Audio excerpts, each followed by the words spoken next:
Hi friends, ಇದು ಮಸ್ತ್ ಮಗ ಚಾನಲ್ನ ಇಂಟರ್ನ್ಯಾಷನಲ್ ಬುಲೆಟಿನ್ ಸುತ್ತು ಜಗತ್ತು. ನಾನು ಅಮರ್ ಪ್ರಸಾದ್. ನೇಪಾಳದಲ್ಲಿ ಭೀಕರ ಜಲಪ್ರಳಯದ ಸಾವಿನ ಸಂಖ್ಯೆ ಕ್ಷಣ ಕ್ಷಣಕ್ಕೂ ಏರಿಕೆ ಆಗ್ತಾನೆ ಇದೆ.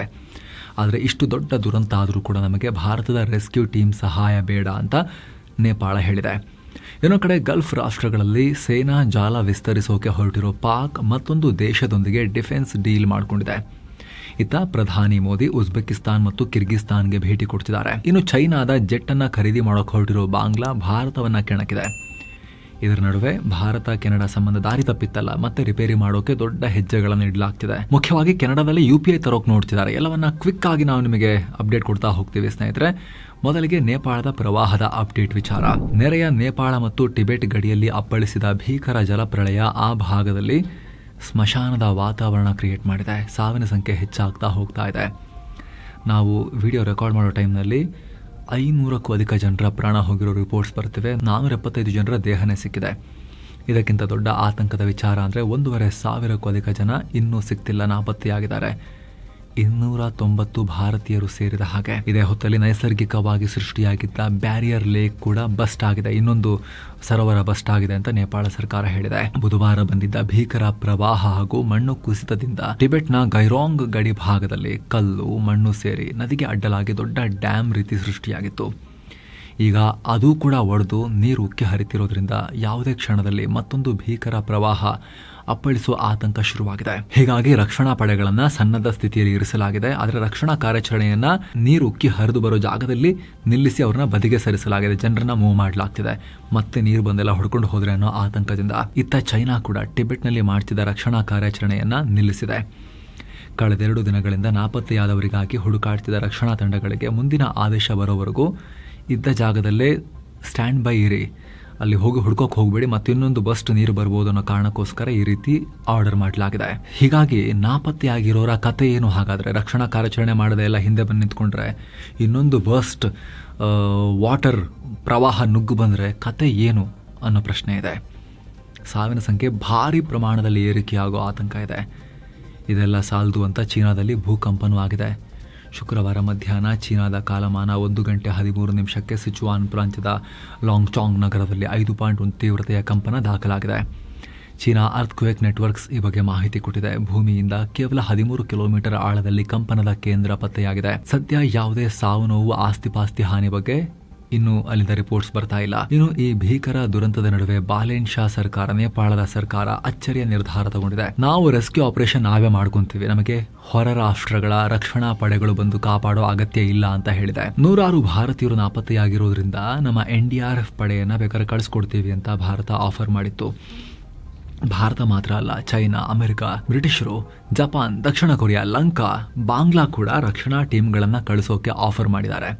ಆದರೆ ನೇಪಾಳದ ಬಾಲೇನ್ ಶಾ ಸರ್ಕಾರ ಎಲ್ಲವನ್ನ ರಿಜೆಕ್ಟ್ ಮಾಡಿದ್ದಾರೆ. ದುಡ್ಡು ಕೊಡಬೇಕಾದ್ರೆ ನಿಮ್ಮ ಟೀಮ್ ಕಳಿಸೋದು ಬೇಡ ಅಂತ ಹೇಳಿದ್ದಾರೆ. 2015ರಲ್ಲಿ ನೇಪಾಳದಲ್ಲಿ ಭೂಕಂಪ ಆದಾಗ ಸಾಕಷ್ಟು ವಿದೇಶಿ ಟೀಮ್ಗಳು ಬಂದು ಸಮನ್ವಯದ ಕೊರತೆಯಾಗಿತ್ತು ಅವತ್ತು. ಹಾಗಾಗಿ ನಾವೇ ಮಾಡ್ಕೊತೀವಿ, ನೀವು ನಮಗೆ ಹಣಕಾಸಿನ ಸಹಾಯ ಮಾಡಿ ಅದನ್ನು ಸ್ವೀಕರಿಸ್ತೀವಿ ಅಂತ ಹೇಳಿದ್ದಾರೆ. ಜೊತೆಗೆ ಮುಂದೆ ಹಾನಿಯಾದ ಪ್ರದೇಶಗಳನ್ನು ಮರುನಿರ್ಮಾಣ ಮಾಡೋ ಟೈಮ್ನಲ್ಲೂ ಕೂಡ ಅಂತಾರಾಷ್ಟ್ರೀಯ ಸಹಾಯ ನಮಗೆ ಬೇಕಾಗತ್ತೆ, ಕೇಳ್ತೀವಿ ಅಂತ ಹೇಳಿದ್ದಾರೆ. ಇನ್ನು ತ್ರಿಶೂಲಿ ಜಲ ವಿದ್ಯುತ್ ಯೋಜನೆಯಲ್ಲಿ ಸಿಲುಕಿದ್ದ 63 ಕಾರ್ಮಿಕರು ಮತ್ತು ತಮಿಳುನಾಡಿನ 21 ಜನ ಸೇರಿ 84 ಭಾರತೀಯರನ್ನ ಕಾಪಾಡಲಾಗಿರೋ ಸುದ್ದಿ ಬರ್ತಾ ಇದೆ. ಆದರೆ ಇನ್ನೂ 290 ಭಾರತೀಯರ ಸುಳಿವಿಲ್ಲ. ನೇಪಾಳಕ್ಕೆ ಭಾರತ ಈಗ ಆಲ್ರೆಡಿ 47.5 ಟನ್ನಷ್ಟು ಪರಿಹಾರ ಸಾಮಗ್ರಿಯನ್ನ ಕಳಿಸ್ಕೊಟ್ಟಿದೆ. ಮುಂಜಾಗ್ರತಾ ಕ್ರಮವಾಗಿ ದಿಲ್ಲಿ ಕಾಠ್ಮಂಡು ಬಸ್ ಸಂಚಾರವನ್ನು ಕೂಡ ರದ್ದು ಮಾಡಲಾಗಿದೆ. ಇನ್ನು ಪ್ರವಾಹದ ನೀರು ನಾರಾಯಣಿ ನದಿ ಮೂಲಕ ಭಾರತದ ಬಿಹಾರವನ್ನ ಗಂಡಕ್ ನದಿಯಾಗಿ ಪ್ರವೇಶ ಮಾಡುತ್ತೆ. ಸದ್ಯಕ್ಕೆ ಉತ್ತರ ಪ್ರದೇಶ, ಬಿಹಾರದಲ್ಲಿ ಯಾವುದೇ ಅಪಾಯ ಇಲ್ಲ, ಸದ್ಯಕ್ಕೆ ಮಾನಿಟರ್ ಮಾಡ್ತಾ ಇದ್ದೀವಿ ಅಂತ NDRF ಹೇಳಿದೆ. ಆದರೂ ಮುನ್ನೆಚ್ಚರಿಕೆಗಾಗಿ 20 ಟೀಮ್ಗಳನ್ನು ನಿಯೋಜನೆ ಮಾಡಲಾಗಿದೆ. ಸೇಮ್ ಟೈಮ್ ನೇಪಾಳದಿಂದ ಕೊಚ್ಚಿಕೊಂಡು ಬಂದಿರಬಹುದು ಅಂತ ಹೇಳಲಾಗ್ತಿರೋ 3 ದೇಹಗಳನ್ನು ಉತ್ತರ ಪ್ರದೇಶದ ಮಹಾರಾಜ್ಗಂಜ್ ಬಳಿಯ ಗಂಡಕ್ ನದಿಯಲ್ಲಿ ಪತ್ತೆ ಮಾಡಲಾಗಿದೆ. ಇನ್ನು ಈ ದುರಂತಕ್ಕೆ ಅಂತಾರಾಷ್ಟ್ರೀಯ ಮಟ್ಟದಲ್ಲಿ ಪ್ರತಿಕ್ರಿಯೆ ಸಿಗ್ತಾ ಇದೆ. ಅಧ್ಯಕ್ಷ ಟ್ರಂಪ್ ನೇಪಾಳಕ್ಕೆ ಎಲ್ಲ ರೀತಿಯ ಸಹಾಯದ ಭರವಸೆ ಕೊಟ್ಟಿದ್ದಾರೆ. ಆಲ್ರೆಡಿ $5 ಲಕ್ಷ ಆರ್ಥಿಕ ನೆರವನ್ನ ಘೋಷಿಸಲಾಗಿದೆ. ಅಮೆರಿಕದ 90 ಪ್ರಜೆಗಳು ಕೂಡ ಈ ಪ್ರವಾಹದಲ್ಲಿ ನಾಪತ್ತೆಯಾಗಿದ್ದಾರೆ ಅನ್ನೋ ರಿಪೋರ್ಟ್ಸ್ ಇವೆ.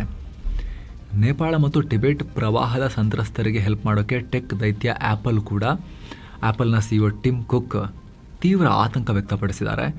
ರಕ್ಷಣಾ ಕಾರ್ಯ ಸಂಪೂರ್ಣ ಹಾಳಾಗಿರೋ ಪ್ರದೇಶಗಳ ರಕ್ಷಣಾ ಕಾರ್ಯಕ್ಕೆ ಹಾಗೂ ಮರು ನಿರ್ಮಾಣಕ್ಕೆ ಆಪಲ್ ಕಂಪನಿಯಿಂದ ದೇಣಿಗೆಯನ್ನ ಕೊಡ್ತೀವಿ ಅನ್ನೋದನ್ನ ಅನೌನ್ಸ್ ಮಾಡಿದ್ದಾರೆ. ಇನ್ನು ಬ್ರಿಟನ್ ಸರ್ಕಾರ ಕೂಡ 50 ಲಕ್ಷ ಪೌಂಡ್ ಹಣಕಾಸು ನೆರವನ್ನ ಅನೌನ್ಸ್ ಮಾಡಿದೆ. ಈಗ ಪಾಕಿಸ್ತಾನ ಮತ್ತೊಂದು ರಾಷ್ಟ್ರದೊಂದಿಗೆ ಡಿಫೆನ್ಸ್ ಡೀಲ್ ಮಾಡ್ಕೊಂಡಿದೆ. ಟರ್ಕಿ ಆಯಿತು, ಸೌದಿ ಆಯಿತು, ಈಗ ಇನ್ನೊಂದು ರಾಷ್ಟ್ರ ಕುವೈತ್ ಜೊತೆಗೆ ಹೊಸ ರಕ್ಷಣಾ ಮತ್ತು ಸೇನಾ ಸಹಕಾರ ಒಪ್ಪಂದಕ್ಕೆ ಪ್ರೋಟೋಕಾಲ್ ಅಗ್ರಿಮೆಂಟ್ 2026ಗೆ ಸೈನ್ ಹಾಕಿದೆ. ಪಾಕ್ ಸೇನಾ ಹೆಡ್ ಕ್ವಾರ್ಟರ್ಸ್ ಇರೋ ರಾವಲ್ಪಿಂಡಿಯಲ್ಲಿ ಪಾಕ್ನ ರಕ್ಷಣಾ ಸಚಿವ ಖ್ವಾಜಾ ಆಸಿಫಾ ಮತ್ತು ಕುವೈತ್ ರಕ್ಷಣಾ ಸಚಿವ ಶೇಖ್ ಅಬ್ದುಲ್ಲಾ ಅಲಿ ಅಲ್ ಸಬಾಹ್ ಈ ಒಪ್ಪಂದಕ್ಕೆ ಸೈನ್ ಹಾಕಿದ್ದಾರೆ. ಇದೇ ವೇಳೆ ಕುವೈತ್ ನಿಯೋಗ ಪಾಕ್ ಸೇನಾ ಮುಖ್ಯಸ್ಥ ಆಸಿಮ್ ಮುನೀರನನ್ನ ಕೂಡ ಭೇಟಿಯಾಗಿ ಮಾತುಕತೆ ನಡೆಸಿದ್ದಾರೆ. ಇನ್ನು ಈ ಹೊಸ ಒಪ್ಪಂದದಂತೆ ಪಾಕ್ ಆರ್ಮಿ ಕುವೈತ್ ಸೇನೆಗೆ ಟ್ರೈನಿಂಗ್ ಕೊಡುತ್ತೆ. ಗಡಿ ಭದ್ರತಾ ನಿರ್ವಹಣೆ ಮತ್ತು ಸೇನಾ ಸಾಮರ್ಥ್ಯ ಹೆಚ್ಚಿಸಿಕೊಳ್ಳುವ ವಿಚಾರದಲ್ಲಿ ಕುವೈತ್ಗೆ ಪಾಕ್ ಹೆಲ್ಪ್ ಮಾಡುತ್ತಂತೆ.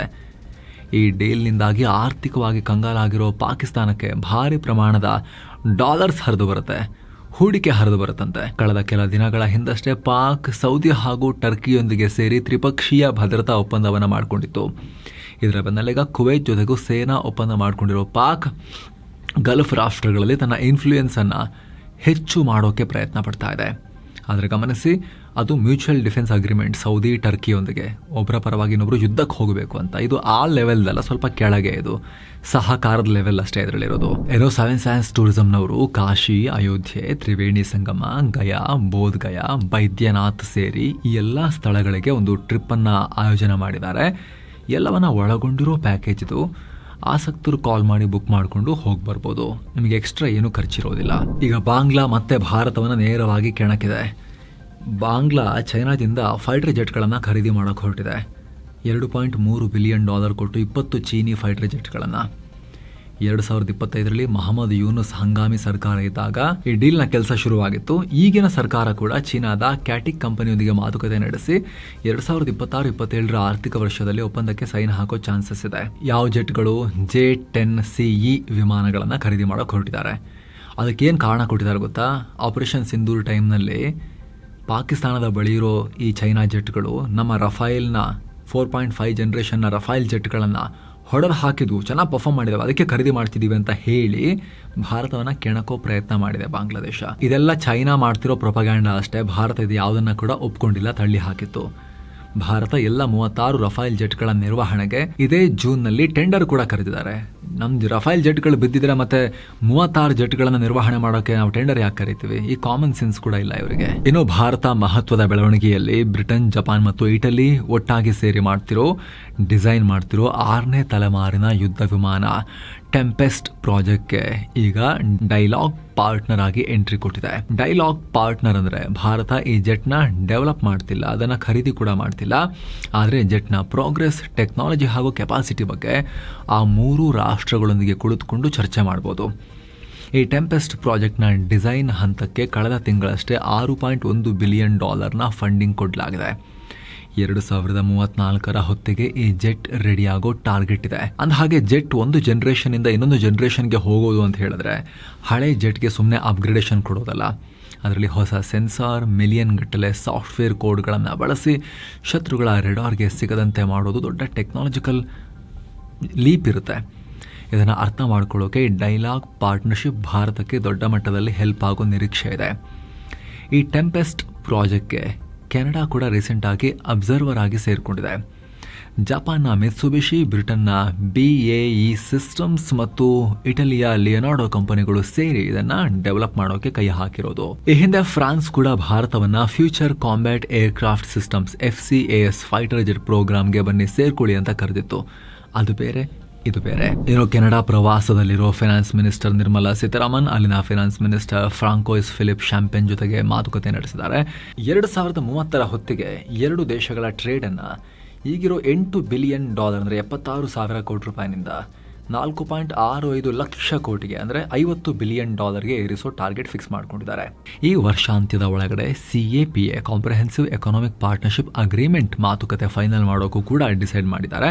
ಆದಷ್ಟು ಬೇಗ ಬೈಲ್ಯಾಟ್ರಲ್ ಇನ್ವೆಸ್ಟ್ಮೆಂಟ್ ಒಪ್ಪಂದಕ್ಕೂ ಭಾರತ ರೆಡಿ ಇದೆ ಅಂತ ನಿರ್ಮಲಾ ಸೀತಾರಾಮನ್ ಸ್ಪಷ್ಟಪಡಿಸಿದ್ದಾರೆ. ಹಾಗೆ ಕೆನಡಾದಲ್ಲಿ ಓದ್ತಾ ಇರೋ 4 ಲಕ್ಷಕ್ಕೂ ಅಧಿಕ ಭಾರತೀಯ ಸ್ಟೂಡೆಂಟ್ಸ್ ಹಾಗೂ ಅವರ ಪೋಷಕರಿಗೆ ಗುಡ್ ನ್ಯೂಸ್ ಕೂಡ ಇದೆ. 2 ರಾಷ್ಟ್ರಗಳ ನಡುವೆ ದುಡ್ಡು ಕಳಿಸೋದನ್ನು ಈಸಿ, ಫಾಸ್ಟ್ ಆ್ಯಂಡ್ ಕಮ್ಮಿ ಖರ್ಚಲ್ಲಿ ಮಾಡೋಕೆ ಹೊಸ ಪೇಮೆಂಟ್ ಸಿಸ್ಟಮ್ಸನ್ನು ತರೋ ಬಗ್ಗೆ ಚರ್ಚೆಯಾಗಿದೆ. ಅಷ್ಟೇ ಅಲ್ಲ, UPIಯನ್ನು ಕೆನಡಾದಲ್ಲೂ ಎಕ್ಸ್ಟೆಂಡ್ ಮಾಡೋ ಬಗ್ಗೆ ಕೂಡ ಮಾತುಕತೆ ನಡೆದಿದೆ. ಇದೆಲ್ಲದರ ಜೊತೆಗೆ ಭಾರತದಲ್ಲಿ ಕೆನಡಾದ ಪೆನ್ಷನ್ ಫಂಡ್ ಹಾಗೂ ದೊಡ್ಡ ದೊಡ್ಡ ಸಂಸ್ಥೆಗಳ ಇನ್ವೆಸ್ಟ್ಮೆಂಟ್ ಹೆಚ್ಚು ಮಾಡೋ ಬಗ್ಗೆ ಲೀಡರ್ಸ್ ಡಿಸ್ಕಸ್ ಮಾಡಿದ್ದಾರೆ. ಸೊ ಈ ರೀತಿ ಜಸ್ಟಿನ್ ಟ್ರುಡೂ PM ಆಗಿದ್ದಾಗ ಹಾಳಾಗಿದ್ದ ಸಂಬಂಧ ಮತ್ತು ವಾಪಸ್ ತರ್ತಾ ಇದ್ದಾರೆ. 2 ಕಡೆಯವರು ಸೇರಿ ವರ್ಕ್ ಮಾಡ್ತಿದ್ದಾರೆ. ಏನೋ PM ನರೇಂದ್ರ ಮೋದಿ ಆಗಸ್ಟ್ 29ರಿಂದ ಸೆಪ್ಟೆಂಬರ್ 1ನೇ ತಾರೀಕಿನ ತನಕ ಉಜ್ಬೇಕಿಸ್ತಾನ್ ಮತ್ತು ಕಿರ್ಗಿಸ್ತಾನ್ ರಾಷ್ಟ್ರಗಳಿಗೆ, ಈ ಸೆಂಟ್ರಲ್ ಏಷ್ಯನ್ ಕಂಟ್ರೀಸ್ಗೆ ಇಂಪಾರ್ಟೆಂಟ್ ಭೇಟಿ ಕೊಡ್ತಾ ಇದ್ದಾರೆ. ಮೊದಲಿಗೆ ಆಗಸ್ಟ್ 29, 30ನೇ ತಾರೀಕು ಉಜ್ಬೇಕಿಸ್ತಾನ್ ಅಧ್ಯಕ್ಷ ಶೌಕತ್ ಮಿರ್ಜಿಯೋಯೆವ್ ಅವರೊಂದಿಗೆ ಅವರ ಆಹ್ವಾನದ ಮೇರೆಗೆ ಅಲ್ಲಿಗೆ ಹೋಗಿ ಮೀಟ್ ಆಗ್ತಾರೆ ರಾಜಧಾನಿ ತಾಷ್ಕೆಂಟ್ನಲ್ಲಿ. ಇದು ಮೋದಿ ಅವರು ಉಜ್ಬೇಕಿಸ್ತಾನ್ಗೆ ಕೊಡ್ತಿರೋ 4ನೇ ಭೇಟಿ. ಈ ವೇಳೆ ಇಬ್ಬರು ನಾಯಕರ ನಡುವೆ ವ್ಯಾಪಾರ, ರಕ್ಷಣೆ, ಡಿಜಿಟಲ್ ಕನೆಕ್ಟಿವಿಟಿ ಹಾಗೂ ಇಂಧನ ಕ್ಷೇತ್ರಗಳ ಬಗ್ಗೆ ಮಹತ್ವದ ಮಾತುಕತೆ ನಡೆಯುತ್ತೆ. ಉಜ್ಬೇಕಿಸ್ತಾನ್ ಪ್ರವಾಸ ಮುಗಿದ ಬೆನ್ನಲ್ಲೇ ಆಗಸ್ಟ್ 31ರಿಂದ ಸೆಪ್ಟೆಂಬರ್ 1ರವರೆಗೆ PM ನರೇಂದ್ರ ಮೋದಿ ಕಿರ್ಗಿಸ್ತಾನ್ ರಾಜಧಾನಿ ಬಿಷ್ಕೇಕ್ಗೆ ತೆರಳುತ್ತಾರೆ. ಅಲ್ಲಿ ನಡೆಯಲಿರೋ 26ನೇ ಶಾಂಘೈ ಸಹಕಾರ ಸಂಘಟನೆ ಅಂದರೆ SCO ಸಮ್ಮಿಟ್ನಲ್ಲಿ ಪಾಲ್ಗೊಳ್ತಾರೆ. ಇದೇ ಈವೆಂಟ್ನಲ್ಲಿ ರಷ್ಯಾ ಅಧ್ಯಕ್ಷ ಪುಟಿನ್ ಮತ್ತು ಚೀನಾ ಅಧ್ಯಕ್ಷ ಜಿನ್ಪಿಂಗ್ರನ್ನ ಕೂಡ ಈ ಈವೆಂಟ್ನ ಸೈಡ್ ಲೈನ್ಸ್ನಲ್ಲಿ PM ಮೀಟ್ ಆಗೋ ನಿರೀಕ್ಷೆ ಇದೆ. ಇನ್ನೊಂದು ಇಂಟ್ರೆಸ್ಟಿಂಗ್ ವಿಚಾರ ಅಂದರೆ 2027ರಲ್ಲಿ SCO ಶೃಂಗಸಭೆಯ ಅಧ್ಯಕ್ಷತೆಯನ್ನು ಪಾಕಿಸ್ತಾನ ವಹಿಸಿಕೊಳ್ಳುತ್ತೆ. ಹಾಗಾದರೆ ಪಾಕಿಸ್ತಾನ್ ನೇತೃತ್ವದಲ್ಲಿ ನಡೆಯೋ ಮೀಟಿಂಗ್ನಲ್ಲಿ ಭಾರತ ಪಾಲ್ಗೊಳ್ಳುತ್ತಾ ಅನ್ನೋ ಪ್ರಶ್ನೆ ಕೇಳಲಾಯಿತು ಫಾರಿನ್ ಮಿನಿಸ್ಟ್ರಿಗೆ. ಅದಕ್ಕೆ ಭಾರತ SCO ಅನ್ನೋದನ್ನು ಒಂದು ಸಂಸ್ಥೆಯಾಗಿ ಮಾತ್ರ ನೋಡುತ್ತೆ, ಆದರೆ ಯಾವುದೇ ನಿರ್ದಿಷ್ಟ ರಾಷ್ಟ್ರದೊಂದಿಗಿನ ಬಾಂಧವ್ಯದ ವಿಚಾರ ಬಂದಾಗ ಆಯಾ ಕಾಲಕ್ಕೆ ತಕ್ಕಂತೆ ಸೂಕ್ತ ನಿರ್ಧಾರ ತಗೊಳ್ತೀವಿ ಅಂತ ಭಾರತ ಹೇಳಿದೆ. ಏನು ಬಿಷ್ಕೇಕ್ನಲ್ಲಿ ನಡೆಯಲಿರೋ ಈ ಸಮಾವೇಶದ ಬಗ್ಗೆ ಮಾತನಾಡಿರೋ ಭಾರತದಲ್ಲಿರೋ ಕಿರ್ಗಿಸ್ತಾನ್ ರಾಯಭಾರಿ ಅಸ್ಗರ್ ಬೆಶಿಮಾವ್, ಮೋದಿ ಅವರ ಈ ಭೇಟಿ ನಮಗೆ ತುಂಬಾನೇ ಮುಖ್ಯ ಅನ್ನೋ ಸ್ಟೇಟ್ಮೆಂಟ್ ಕೊಟ್ಟಿದ್ದಾರೆ. ಇನ್ನೊಂದು ಕಡೆ ಇರಾನ್ ವಿರುದ್ಧ ಟ್ರಂಪ್ ದೊಡ್ಡ ಸ್ಟೇಟ್ಮೆಂಟ್ ಕೊಟ್ಟಿದ್ದಾರೆ. ಇರಾನ್ ಈಗ ದೊಡ್ಡ ಸಂಕಷ್ಟದಲ್ಲಿದೆ. ತನ್ನ ಸೈನಿಕರಿಗೆ ಸಂಬಳ ಕೊಡೋಕೆ ಅವ್ರ ಬಳಿ ದುಡ್ಡಿಲ್ಲ, ಹೋರಾಡೋ ಶಕ್ತಿನೇ ಅವರಿಗೆ ಉಳಿದಿಲ್ಲ ಅಂತ ಟ್ರಂಪ್ ಲೇವಡಿ ಮಾಡಿದ್ದಾರೆ. ಅಲ್ಲದೆ ವಿಶ್ವದ ಪ್ರಮುಖ ತೈಲ ಮಾರ್ಗವಾದ ಹೊರ್ಮುಜ್ ಜಲಸಂಧಿ ಈಗ ಸಂಪೂರ್ಣವಾಗಿ ಅಮೆರಿಕ ಕಂಟ್ರೋಲ್ನಲ್ಲಿದೆ ಅಂತ ಟ್ರಂಪ್ ಹೇಳಿದ್ದಾರೆ. ಹಾಗೆ ಅಲ್ಲಿರೋ ಮೈನ್ಗಳನ್ನೆಲ್ಲ ನಮ್ಮ ಪಡೆಗಳು ತೆರವುಗೊಳಿಸಿವೆ. ನಮ್ಮ 24 ಯುದ್ಧ ಹಡಗುಗಳು ಆ ಮಾರ್ಗದಲ್ಲಿ ನಿರಂತರವಾಗಿ ಚಲಿಸುತ್ತಿವೆ. ಪ್ರತಿದಿನ ಲಕ್ಷಾಂತರ ಬ್ಯಾರಲ್ ತೈಲ ಸಾಗಾಣಿಕೆಯಾಗ್ತಿದೆ. ಆದರೆ ಇರಾನ್ಗೆ ಮಾತ್ರ ಒಂದು ಹನಿಯೂ ಸಿಗದಂತೆ ನಾವು ಕಂಪ್ಲೀಟ್ ಬ್ಲಾಕೇಡ್ ಹಾಕಿದ್ದೀವಿ ಅಂತ ಟ್ರಂಪ್ ಹೇಳಿಕೆ ಕೊಟ್ಟಿದ್ದಾರೆ. ಇನ್ನೊಂದು ಕಡೆ ಹಾರ್ಮುಜ್ನಲ್ಲಿ ಇರಾನ್ ಹಾಕಿದ್ದ ಮೈನ್ಗಳನ್ನೆಲ್ಲ ತೆಗೆದಿರೋದನ್ನು ಅಮೆರಿಕದ ಸೆಂಟ್ರಲ್ ಕಮಾಂಡ್ ಕೂಡ ಕನ್ಫರ್ಮ್ ಮಾಡಿದೆ. ಹಾಗೆ ಇಲ್ಲಿ ನಿರಂತರ ಕಾರ್ಯಾಚರಣೆ ನಡೆಸಿ ಜಲಮಾರ್ಗವನ್ನು ಓಪನ್ ಅಂತೇಳಿ ಡಿಕ್ಲೇರ್ ಮಾಡಲಾಗಿದೆ. ಈ ಕಾರ್ಯಾಚರಣೆ ಅವಧಿಯಲ್ಲಿ 750 ಮಿಲಿಯನ್ ಬ್ಯಾರಲ್ ತೈಲ ಹೊತ್ತೊಯ್ತಾ ಇದ್ದ ಸುಮಾರು 1500ಕ್ಕೂ ಅಧಿಕ ಹಡಗುಗಳಿಗೆ ಅಮೆರಿಕ ಸೇನೆ ಸೆಕ್ಯೂರಿಟಿ ಕೊಟ್ಟಿದೆ. ಸದ್ಯ ಜಲಸಂಧಿ ಓಪನ್ ಆಗಿದ್ರೂ ಕೂಡ ವಾಣಿಜ್ಯ ಹಡಗುಗಳ ಸಂಚಾರ ಯುದ್ಧಕ್ಕಿಂತ ಮೊದಲಿನಷ್ಟೇ ನಡೀತಾ ಇಲ್ಲ ಅನ್ನೋದನ್ನ ಕೂಡ ಅಮೆರಿಕದ ಸೆಂಟ್ರಲ್ ಕಮಾಂಡ್ ಹೇಳಿದೆ. ಮತ್ತೊಂದು ಕಡೆ ಇರಾನ್ ಜೊತೆ ಬಿಸ್ನೆಸ್ ಮಾಡೋ ಚೈನಾ ಬ್ಯಾಂಕ್ಗಳ ಮೇಲೆ ದಿಗ್ಬಂಧನ ಹೇರ್ತೀರಾ ಅಂತ ಟ್ರಂಪ್ಗೆ ಪ್ರಶ್ನೆ ಕೇಳಲಾಯಿತು. ಅದಕ್ಕೆ ಉತ್ತರ ಕೊಟ್ಟ ಟ್ರಂಪ್, ನಾನು ಕ್ರಮ ಕೈಗೊಳ್ತಿಲ್ಲ ಅಂತ ಯಾರು ಹೇಳಿದ್ರು, ಪ್ರತಿಯೊಂದನ್ನು ನಾನು ಬಹಿರಂಗವಾಗಿ ಘೋಷಣೆ ಮಾಡಬೇಕಾಗಿಲ್ಲ ಅಂತ ಟ್ರಂಪ್ ಹೇಳಿದ್ದಾರೆ. ಇನ್ನೊಂದು ಕಡೆ ಇರಾನ್ ಜೊತೆ ಯಾವುದೇ ಮಾತುಕತೆ ನಡೆಸೋಕೆ ಇಂಟ್ರೆಸ್ಟ್ ತೋರಿಸ್ತಿಲ್ಲ ಅಂತ ಹೇಳಲಾಗ್ತಿದೆ. ಟ್ರಂಪ್ ಕಳೆದ ಜೂನ್ನಲ್ಲಿ ಕತಾರ್ ಮತ್ತು ಪಾಕ್ ಮಧ್ಯಸ್ಥಿಕೆಯಲ್ಲಿ ಆಗಿದ್ದ ಒಪ್ಪಂದವನ್ನು ಮತ್ತೆ ಜಾರಿಗೆ ತರೋಕೆ ಟ್ರಂಪ್ ನಿರಾಕರಿಸಿದ್ದಾರೆ ಅಂತ ಮಾಹಿತಿ. ಕಡೆ ಗಳಿಗೆಯಲ್ಲಿ ಇರಾನ್ ಪದೇ ಪದೇ ನಮಗೆ ಮೋಸ ಮಾಡಿದೆ, ಹೀಗಾಗಿ ಇನ್ಮುಂದೆ ಆರ್ಥಿಕ ದಿಗ್ಬಂಧನವೇ ಇರಾನ್ಗೆ ಸರಿಯಾದ ಪಾಠ ಅಂತ ಮಧ್ಯವರ್ತಿ ರಾಷ್ಟ್ರಗಳಿಗೆ ಟ್ರಂಪ್ ಹೇಳಿದಾರಂತೆ. ಇನ್ನು ಇರಾನ್ ಜೊತೆಗಿನ ಜೂನ್ ಒಪ್ಪಂದವನ್ನು ಮತ್ತೆ ಜಾರಿಗೆ ತರೋಕೆ ಟ್ರಂಪ್ ಇಂಟ್ರೆಸ್ಟ್ ತೋರಿಸ್ತಿಲ್ಲ ಅಂತ ಸುದ್ದಿ ಹೊರಬೀಳ್ತಿದ್ದ ಹಾಗೆ ಜಾಗತಿಕ ತೈಲ ಬೆಲೆ ದಿಢೀರ್ ಏರಿಕೆಯಾಗಿದೆ. ವಿಡಿಯೋ ರೆಕಾರ್ಡ್ ಮಾಡುವಾಗ Brent crude oil per barrel $90 ಆಸುಪಾಸಲ್ಲಿತ್ತು. ಇನ್ನು ಹಾರ್ಮುಜ್ ಜಲಸಂಧಿಯನ್ನು ಓಪನ್ ಮಾಡೋಕ್ಕೆ ಇರಾನ್ ಮತ್ತೆ ಕಂಡೀಷನ್ ಹಾಕಿದೆ. ಮಧ್ಯವರ್ತಿ ರಾಷ್ಟ್ರಗಳ ಕೋರಿಕೆ ಮೇರೆಗೆ ಇರಾನ್ ಈ ಷರತ್ತುಗಳ ಪಟ್ಟಿಯನ್ನು ರೆಡಿ ಮಾಡ್ತಾ ಇದೆ ಅಂತ ಇರಾನ್ ಸೆಕ್ಯೂರಿಟಿ ಚೀಫ್ ಮೊಹಸಿನ್ ರೆಜಾಯ್ ಹೇಳಿದ್ದಾರೆ. ಹಳೆ ಕಂಡೀಷನ್ಗಳನ್ನು ಮತ್ತೆ ರಿಪೀಟ್ ಮಾಡಿದೆ. ಮಿಡಲ್ ಈಸ್ಟ್ನಲ್ಲಿ ನಡೀತಿರೋ ಯುದ್ಧ ನಿಲ್ಲಿಸಬೇಕು, ಇರಾನ್ ಮೇಲೆ ಅಮೆರಿಕ ಹೇರಿರೋ ಬ್ಲಾಕೇಡ್ ತೆಗಿಬೇಕು, ನಮಗೆ ಸೂಕ್ತ ಪರಿಹಾರಗಳನ್ನು ಕೊಡಬೇಕು, ಆರ್ಥಿಕ ನಿರ್ಬಂಧಗಳನ್ನು ರಿಮೂವ್ ಮಾಡಬೇಕು. ಎಲ್ಲ ಕಂಡೀಷನ್ಸ್ಗೆ ಅಮೆರಿಕ ಒಪ್ಪಿದ್ರೆ ಮಾತ್ರ ಹಾರ್ಮುಜ್ ಓಪನ್ ಮಾಡ್ತೀವಿ ಅಂತ ಇರಾನ್ ಹೇಳಿದೆ. ಇನ್ನು ಅಮೆರಿಕ ಮತ್ತು ಕೆನಡಾ ನಡುವಿನ ಮುಸುಕಿನ ಗುದ್ದಾಟ ನೆಕ್ಸ್ಟ್ ಲೆವೆಲ್ಗೆ ಹೋಗ್ತಾ ಇದೆ. ಅಧ್ಯಕ್ಷ ಟ್ರಂಪ್ ಲೇಕ್ ಒಂಟಾರಿಯೋ ಹೆಸರನ್ನ ಲೇಕ್ ಅಮೆರಿಕ ಅಂತ ಬದಲಾಯಿಸಿ ಎಕ್ಸಿಕ್ಯೂಟಿವ್ ಆರ್ಡರ್ಗೆ ಸೈನ್ ಹಾಕಿದ್ದಾರೆ. ಯಾಕೆ? ಇತ್ತೀಚೆಗಷ್ಟೇ ಅಮೆರಿಕ ಕೆನಡಾದ $20 ಬಿಲಿಯನ್ ಮೌಲ್ಯದ ವಸ್ತುಗಳ ಮೇಲೆ 50% ಟ್ಯಾರಿಫ್ ಹಾಕಿತ್ತು. ಇದಕ್ಕೆ ತಿರುಗೇಟು ಕೊಟ್ಟ ಕೆನಡಾ ಅಮೆರಿಕದ ಸ್ಟೀಲ್, ಡೇರಿ ಪ್ರಾಡಕ್ಟ್ಸ್ ಮೇಲೂ ಕೂಡ 50% ವರೆಗೆ ಟ್ಯಾಕ್ಸ್ ಹಾಕಿತ್ತು. ಇದೇ ಸಿಟ್ಟಲ್ಲಿ ಟ್ರಂಪ್ 2 ರಾಷ್ಟ್ರಗಳ ನಡುವೆ ಹಂಚಿಕೆಯಾಗಿರೋ ಲೇಕ್ ಒಂಟಾರಿಯೋ ಹೆಸರನ್ನೇ ಚೇಂಜ್ ಮಾಡಿದ್ದಾರೆ. ಇದಕ್ಕೆ ಕೆನಡಾ ಪ್ರಧಾನಿ ಮಾರ್ಕ್ ಕಾರ್ನಿ ವಿರೋಧ ವ್ಯಕ್ತಪಡಿಸಿದ್ದಾರೆ. ಇದು ಕೆನಡಾ ಮತ್ತು ಇಡೀ ಜಗತ್ತಿಗೆ ಯಾವತ್ತಿಗೂ ಲೇಕ್ ಒಂಟಾರಿಯೋನೇ ಆಗಿರುತ್ತೆ. ನೀವೇನೇ ಆರ್ಡರ್ ಪಾಸ್ ಮಾಡಿದ್ರೂ ಈ ಹೆಸರನ್ನು ನಾವು ಒಪ್ಪಕ್ಕಾಗಲ್ಲ ಅಂತ ಹೇಳಿದ್ದಾರೆ. ಈ ಹಿಂದೆ ಟ್ರಂಪ್ ಗಲ್ಫ್ ಆಫ್ ಮೆಕ್ಸಿಕೋ ಹೆಸರನ್ನು ಚೇಂಜ್ ಮಾಡಿದ್ರು, ಗಲ್ಫ್ ಆಫ್ ಅಮೆರಿಕಾ ಅಂತ. ಈಗ ಇದ್ರ ಸರದೆ. ಇನ್ನು ಇರಾನ್ ಮೇಲೆ ಯುದ್ಧಕ್ಕೂ ಮುನ್ನ ಗುಪ್ತಚರ ಮುಖ್ಯಸ್ಥೆಯಾಗಿದ್ದ ತುಳಸಿ ಗಬಾರ್ಡ್ ಮತ್ತು ಉಪಾಧ್ಯಕ್ಷ JD ವ್ಯಾನ್ಸ್ ಟ್ರಂಪ್ಗೆ ಎಚ್ಚರಿಕೆ ಕೊಟ್ಟಿದ್ರು ಅನ್ನೋ ರಿಪೋರ್ಟ್ಸ್ ಬರ್ತಿವೆ.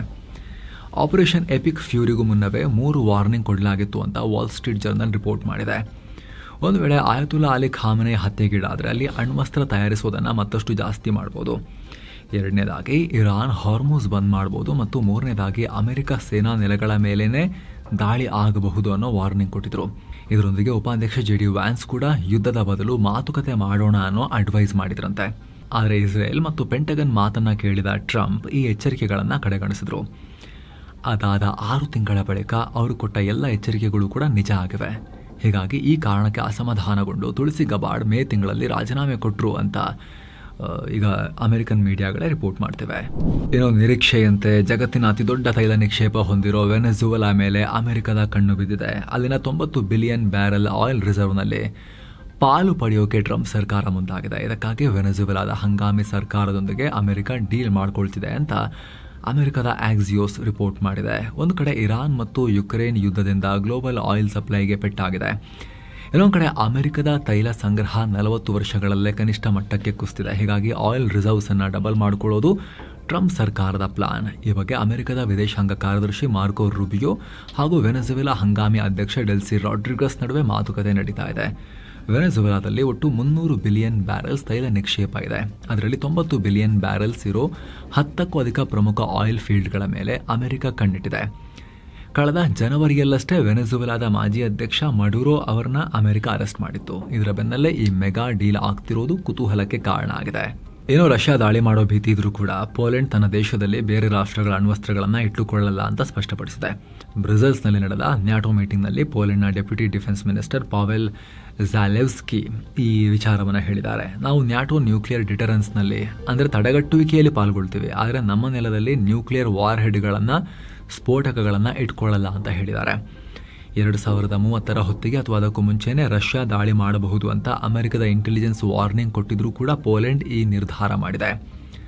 ಇದಕ್ಕೂ ಮುಂಚೆ ಅಮೆರಿಕ ಹಾಗೂ ಫ್ರಾನ್ಸ್ ಜೊತೆ ನ್ಯೂಕ್ಲಿಯರ್ ಪ್ರೋಗ್ರಾಂ ಬಗ್ಗೆ ಪೋಲೆಂಡ್ ಮಾತುಕತೆ ನಡೆಸ್ತಾ ಇತ್ತು. ಆದರೆ ಅಣ್ವಸ್ತ್ರದ ಫೈನಲ್ ಕಂಟ್ರೋಲ್ ನಮ್ಮ ಕೈಯಲ್ಲೇ ಇರುತ್ತೆ ಅಂತ ಹೇಳಿ ಫ್ರಾನ್ಸ್ ಅಧ್ಯಕ್ಷ ಮ್ಯಾಕ್ರಾನ್ ಹೇಳಿದರು. ಇದಕ್ಕೆ ಒಪ್ಪದ ಪೋಲೆಂಡ್ ಮುಂದೆ ನಾವೇ ಇಂಡಿಪೆಂಡೆಂಟ್ ಆಗಿ ಅಣ್ವಸ್ತ್ರ ರೆಡಿ ಮಾಡ್ಕೊಳ್ತೀವಿ ಅಂತ ಹೇಳಿತು. ಇನ್ನು ಇಂಗ್ಲೆಂಡ್ನ ಲಾರ್ಡ್ಸ್ನಲ್ಲಿ ನಡೀತಾ ಇರೋ ಇಂಗ್ಲೆಂಡ್ ಪಾಕ್ ಟೆಸ್ಟ್ ಮ್ಯಾಚ್ ವೇಳೆ ದೊಡ್ಡ ನಾಟಕೀಯ ಬೆಳವಣಿಗೆಯಾಗಿದೆ. ಲಂಚ್ ಬ್ರೇಕ್ ವೇಳೆ UK ಮೂಲದ ಸ್ಕೈ ಸ್ಪೋರ್ಟ್ಸ್ ಚಾನೆಲ್ ಜೈಲಿನಲ್ಲಿರೋ ಇಮ್ರಾನ್ ಖಾನ್ ಅವರ ಮಕ್ಕಳ ಇಂಟರ್ವ್ಯೂ ಪ್ರಸಾರ ಮಾಡಿದ್ದಕ್ಕೆ ಪಾಕ್ ಕ್ರಿಕೆಟ್ ಬೋರ್ಡ್ ಆಕ್ರೋಶ ಹೊರಹಾಕಿದೆ. ಈ ಪೊಲಿಟಿಕಲ್ ಇಂಟರ್ವ್ಯೂ ಪ್ರಸಾರ ಮಾಡಿದ್ರೆ ನಮ್ಮ ಆಟಗಾರರು ಮೈದಾನಕ್ಕೆ ಇಳಿಯಲ್ಲ ಅಂತ PCB ವಾರ್ನಿಂಗ್ ಕೊಟ್ಟಿತ್ತು. ಅಷ್ಟಕ್ಕೂ ಆ ಇಂಟರ್ವ್ಯೂನಲ್ಲಿ ಏನಿತ್ತು ಅಂದರೆ ಇಮ್ರಾನ್ ಖಾನ್ಗೆ ಜೈಲಿನಲ್ಲಿ ಕರೆಕ್ಟ್ ಆಗಿರೋ ಟ್ರೀಟ್ಮೆಂಟ್ ಕೊಡ್ತಾ ಇಲ್ಲ, ಅವ್ರನ್ನ ಮುಗಿಸೋ ಸಂಚು ನಡೀತಾ ಇದೆ ಅಂತ ಇಮ್ರಾನ್ ಖಾನ್ರ ಮಕ್ಕಳಾದ ಖಾಸಿಂ ಮತ್ತು ಸುಲೈಮಾನ್ ಖಾನ್ ಆತಂಕ ಹೊರಹಾಕಿದ್ರು. PCB ವಿರೋಧದ ನಡುವೆ ಕೂಡ ಇಂಟರ್ವ್ಯೂ ಪ್ರಸಾರ ಆಯಿತು. ಕಡೆಗೆ ಇಂಗ್ಲೆಂಡ್ ಬೋರ್ಡ್ ಮಧ್ಯಪ್ರವೇಶ ಮಾಡಿ ಪಂದ್ಯ ಮುಂದುವರಿಯೋ ರೀತಿ ಒದ್ದಾಡ್ತು. ಈಗ ಈ ಬಗ್ಗೆ PCB UK ಫಾರಿನ್ ಮಿನಿಸ್ಟ್ರಿಗೆ ದೂರನ್ನ ಕೊಟ್ಟಿದೆ. ಇನ್ನು ಅಮೆರಿಕ ಅಧ್ಯಕ್ಷ ಟ್ರಂಪ್ ಮಗ ಬ್ಯಾರನ್ ಟ್ರಂಪ್ ಹತ್ಯೆಗೆ ಇರಾನ್ ಸ್ಕೆಚ್ ಹಾಕಿದೆ ಅನ್ನೋ ಸುದ್ದಿಯನ್ನು ಇರಾನ್ ಸೆಕ್ಯೂರಿಟಿ ಚೀಫ್ ಮೊಹಸಿನ್ ರೆಜಾಯ್ ತಳ್ಳಿ ಹಾಕಿದ್ದಾರೆ. ಈ ಫೇಕ್ ನ್ಯೂಸ್ ಹಬ್ಬಿಸಿದ್ದೇ ಇಸ್ರೇಲ್ ಪ್ರಧಾನಿ ನೆತನ್ಯಾಹು ಅಂತ ಆರೋಪ ಮಾಡಿದೆ. ಅಷ್ಟೇ ಅಲ್ಲ, ನೆತನ್ಯಾಹು ಮಾತನ್ನು ಕೇಳಿ ಟ್ರಂಪ್ ಎಷ್ಟು ಹೆದರಿದ್ರು ಅಂದರೆ ಟರ್ಕಿಗೆ ಹೋದಾಗ ದೊಡ್ಡ ಫ್ಲೈಟ್ ಬಿಟ್ಟು ಸಣ್ಣ ಫ್ಲೈಟ್ನಲ್ಲಿ ಗುಟ್ಟಾಗಿ ಓಡಾಡಿದ್ರು ಅಂತ ಇರಾನ್ ಕಾಲೆಳೆದಿದೆ. ಇನ್ನೊಂದು ಕಡೆ ಈ ಹತ್ಯೆ ಸಂಚಿನ ಬಗ್ಗೆ ಇರಾನ್ ಟಿವಿಯಲ್ಲಿ ಬಂದ ವಿಡಿಯೋ ಬಗ್ಗೆ ನಮಗೆ ಮಾಹಿತಿ ಇದೆ ಅಂತ ಅಮೆರಿಕದ ಸೀಕ್ರೆಟ್ ಸರ್ವಿಸ್ ಕೂಡ ಹೇಳಿತ್ತು. ಇದಕ್ಕೆ ಪ್ರತಿಕ್ರಿಯೆ ಕೊಟ್ಟಿರೋ ರೆಜಾಯ್, ನಾವೇನಾದರೂ ಹತ್ಯೆ ಮಾಡಬೇಕು ಅಂತ ಡಿಸೈಡ್ ಮಾಡಿದ್ರೆ ಅದನ್ನು ಯಾರಿಂದಲೂ ತಡಿಲಿಕ್ಕೆ ಆಗಲ್ಲ, ಇದು ಸುಳ್ಳು ಸುದ್ದಿ ಹಬ್ಬಿಸ್ತಿರೋದು ನೆತನ್ಯಾಹು, ಅವ್ರನ್ನ ಖಂಡಿತವಾಗ್ಲೂ ಕೂಡ ನಾವು ನರಕಕ್ಕೆ ಕಳಿಸ್ತೀವಿ ಅನ್ನೋ ವಾರ್ನಿಂಗ್ ಕೊಟ್ಟಿದ್ದಾರೆ. ಏನೋ ಭಾರತದ ಯುವ ಗ್ರ್ಯಾಂಡ್ ಮಾಸ್ಟರ್ R ಪ್ರಜ್ಞಾನಂದ ಮತ್ತೊಂದು ಇತಿಹಾಸ ಸೃಷ್ಟಿಸಿದ್ದಾರೆ. ಜಗತ್ತಿನ ಪ್ರತಿಷ್ಠಿತ ಗ್ರ್ಯಾಂಡ್ ಚೆಸ್ ಟೂರ್ನಮೆಂಟ್ ಗೆದ್ದ ಭಾರತದ ಮೊದಲ ಚೆಸ್ ಪ್ಲೇಯರ್ ಅನ್ನೋ ಹೆಗ್ಗಳಿಕೆಗೆ ಪಾತ್ರರಾಗಿದ್ದಾರೆ.